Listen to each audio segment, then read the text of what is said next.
Hamas کے حوالے سے ایک اہم خبر اور افسوسناک خبر ہے۔ بہاول نگر میں جو واقعہ ہوا، انہوں نے پرویز الہی کے حوالے سے ایک خبر دی ہے۔ ملک بھر میں 21 اپریل کو ضمنی انتخابات کروانے کی تیاریاں۔ پی ٹی آئی کے 6 سے 7 کارکن گیٹ نمبر 5۔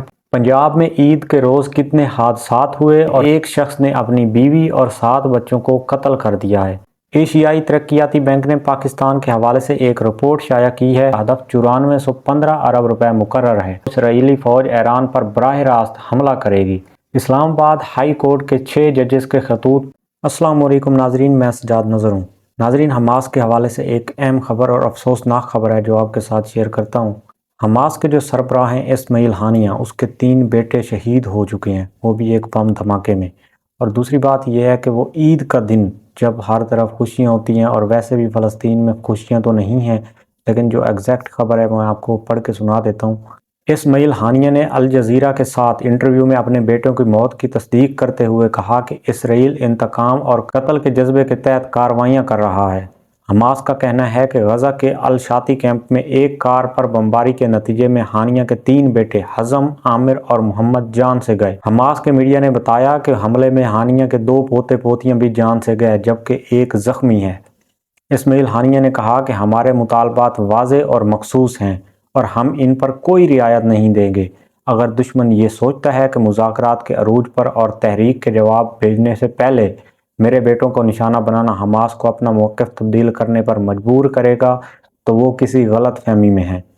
اسماعیل ہانیہ خلیجی ریاست قطر میں مقیم ہے۔ اسماعیل ہانیہ نے مزید کہا کہ میرے بیٹوں کا خون جو ہے وہ فلسطین کے اور لوگوں کے خون سے زیادہ قیمتی نہیں ہے۔ دشمن کا مغالطہ ہے کہ لیڈران کے خاندان کو ٹارگٹ کر کے وہ انہیں اپنے مطالبات سے پیچھے ہٹنے پر مجبور کر سکتا ہے، تاہم ایسا نہیں ہو سکتا۔ اسماعیل ہانیہ کے سب سے بڑے بیٹے نے ایک فیس بک پوسٹ میں تصدیق کی ہے کہ ان کے 3 بھائی مارے گئے ہیں۔ عبدالسلام ہانیہ نے لکھا کہ اللہ کا شکر ہے جس نے ہمیں میرے بھائیوں حزم، عامر اور محمد اور ان کے بچوں کی شہادت سے سرشار کیا۔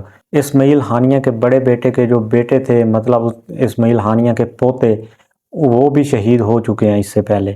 بہاول نگر میں جو واقعہ ہوا اس کے بارے میں سوشل میڈیا پر بہت زیادہ شور مچا ہوا ہے، جو میں آپ کے سامنے ایگزیکٹ بتاتا ہوں کہ آخر میں ہوا کیا۔ کہ پولیس ایک ملزم کو تلاش کرتے کرتے گھس جاتی ہے، اور آگے وہ ایک بندہ جو تھا وہ آرمی سے تعلق رکھتا تھا، اس نے پھر اپنے ڈپارٹمنٹ کو بتایا، اور اس کے ساتھ کیا ہوا جو میں آپ کو ایگزیکٹ خبر بتاتا ہوں، آپ کو ساری سمجھ آ جائے گی کہ آخر یہ معاملہ ہے کیا۔ بہاول نگر میں پولیس اہلکاروں کی پٹائی پر پنجاب پولیس نے رد عمل دیا ہے۔ کچھ روز قبل ملزم کی گرفتاری کے لیے ایک گھر پر پولیس نے چھاپہ مارا تھا، اور ملزم کے اہل خانہ نے پولیس پر چادر اور 4 دیواری کا تقدس پامال کرنے اور تشدد کا الزام بھی لگایا تھا۔ پولیس نے دعویٰ کیا تھا کہ مطلوب ملزم کی گرفتاری کے لیے ایک گھر میں چھاپہ مارا تھا، جس دوران اس کے اہل خانہ سمیت متعدد افراد نے پولیس اہلکاروں کو یرغمال بنایا اور تشدد کا نشانہ بنایا۔ ویسے کمال ہے کہ پولیس اہلکاروں کو یرغمال بنا لیا گیا۔ پولیس نے خواتین سمیت 23 افراد کے خلاف مقدمہ بھی درج کیا تھا۔ پنجاب پولیس نے ٹویٹر پر ایک خبر بھی شائع کی تھی اور یہ کہا تھا کہ بہاول نگر میں پیش آنے والے معمولی واقعوں کو سوشل میڈیا پر بڑھا چڑھا کر پیش کیا جا رہا ہے۔ پنجاب پولیس کے مطابق یہ غلط تاثر پیش کرنے کی کوشش کی گئی ہے کہ پاک فوج اور پنجاب پولیس کے درمیان کوئی محاذ آرائی ہوئی ہے۔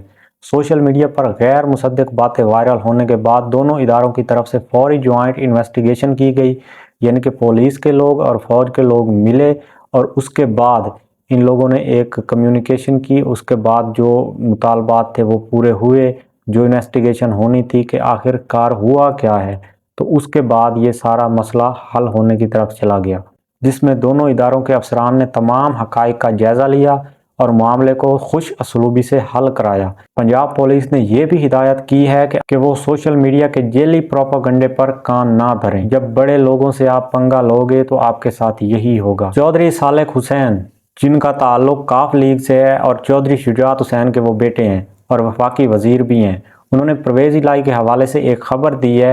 انہوں نے کہا ہے کہ وفاقی وزیر اوورسیز پاکستانی و مذہبی امور چودھری صالح حسین نے کہا، اختیارات میرے پاس ہوتے تو پرویز الہی کو بھی ریلیف دے دیتا۔ پرویز الہی کے وکیل عدالتوں میں پیش ہو رہے ہیں، ریلیف کا فیصلہ وہی کریں گے۔ میڈیا سے گفتگو کرتے ہوئے انہوں نے کہا کہ پی ٹی آئی کے الیکشن نتائج پر کیسز عدالتوں میں ہیں، تو تو پھر احتجاج کیسا؟ احتجاج ہر کسی کا بنیادی حق ہے، مگر مقصد واضح ہونا چاہیے۔ الیکشن میں کیے گئے وعدے اور 5 سالہ حکومتی مدت بھی پوری کریں گے۔ حکومت کے لیے مشکلات ضرور ہیں، مگر آنے والے مہینوں میں بہتری آئے گی۔ وزیر اعلیٰ پنجاب کے ساتھ بہترین کوارڈینیشن ہے۔ وزیر اعلیٰ پنجاب نے 16 اضلاع میں سیوریج پروجیکٹ شروع کرنے کا بھی احسن قدم سر انجام دیا ہے۔ ناظرین، اس خبر سے یہ چیز سامنے آتی ہے کہ اختیارات جو ہیں وہ کسی اور کے پاس ہیں، اور کوئی اور اس نمبر گیم کو چینج مینج کر رہا ہے، اور کسی اور نے چودھری پرویز الہی کو اندر رکھا ہوا ہے۔ ملک بھر میں 21 اپریل کو ضمنی انتخابات کروانے کی تیاریاں شروع کر دی گئی ہیں۔ اس کے حوالے سے ایک خبر ہے، عام انتخابات کے بعد خالی ہونے والی نشستوں پر ضمنی انتخابات 21 اپریل کو ہو رہے ہیں۔ قومی اسمبلی کی 6 اور پنجاب اسمبلی کی 12 نشستوں پر ضمنی انتخابات شیڈول کیے جا چکے ہیں۔ انتخابات سے قبل کاغذات نامزدگی، جانچ پڑتال اور اپیلوں کے بعد حتمی فہرست شائع کی جا چکی ہیں۔ یہ وہ حلقے ہیں جہاں پاکستان مسلم لیگ نون کے متعدد رہنماؤں نے ایک سے زیادہ نشستوں پر الیکشن لڑا تھا۔ پنجاب میں پاکستان مسلم لیگ کی 9 جبکہ استحکام پاکستان پارٹی، کاف لیگ اور پی ٹی آئی کی ایک نشست پر ضمنی انتخابات ہونے جا رہے ہیں۔ پنجاب میں مجموعی طور پر 12 صوبائی اسمبلی کی نشستوں پر انتخابات ہونے جا رہے ہیں۔ اس طرح صوبائی دارالحکومت لاہور میں قومی اسمبلی کی 1 جبکہ صوبائی اسمبلی کی 4 نشستیں خالی ہوئی ہیں، لیکن نون لیگ کے اکثر مرکزی رہنماؤں نے ضمنی انتخابات کا حصہ بننے سے انکار کر دیا ہے۔ آخر ان کی وجوہات کیا ہیں؟ مسلم لیگ جو ہے وہ تنازعات کا شکار بھی ہو چکی ہے۔ عام انتخابات 2024 میں پاکستان مسلم لیگ نون کی مرکزی قیادت میں شامل کئی رہنما ہار گئے تھے۔ ان میں سے کئی رہنماؤں نے اپنی شکست تسلیم بھی کر لی تھی۔ اس کے بعد یہ بھی خبریں گردش کرنے لگی کہ صوبوں اور مرکز میں حلف برداری کے بعد پاکستان مسلم لیگ نون نے اپنے متعدد رہنماؤں کو ضمنی انتخابات میں ایڈجسٹ کرنے کی تجویز پر غور کیا تھا۔ پی پی 147 سے رانا مشہود، این اے 119 سے خواجہ سعد رفیق، جبکہ شہباز شریف کی چھوڑی ہوئی نشست میں سے ایک پر رانا ثناء اللہ کو ضمنی انتخابات کے لیے کال دی، تاہم یہ رہنما راضی نہیں ہوئے۔ متعدد دعووں کے مطابق رانا مشہود نے پارٹی کو واضح جواب نہیں دیا، جبکہ خواجہ سعد رفیق نے براہ راست معذرت کی تھی، جس کے بعد سابق ایم این اے علی پرویز ملک کو این اے 119 سے ٹکٹ جاری کیا گیا۔ اسی طرح رانا ثناء اللہ نے بھی ضمنی انتخابات میں حصہ لینے سے انکار کیا ہے۔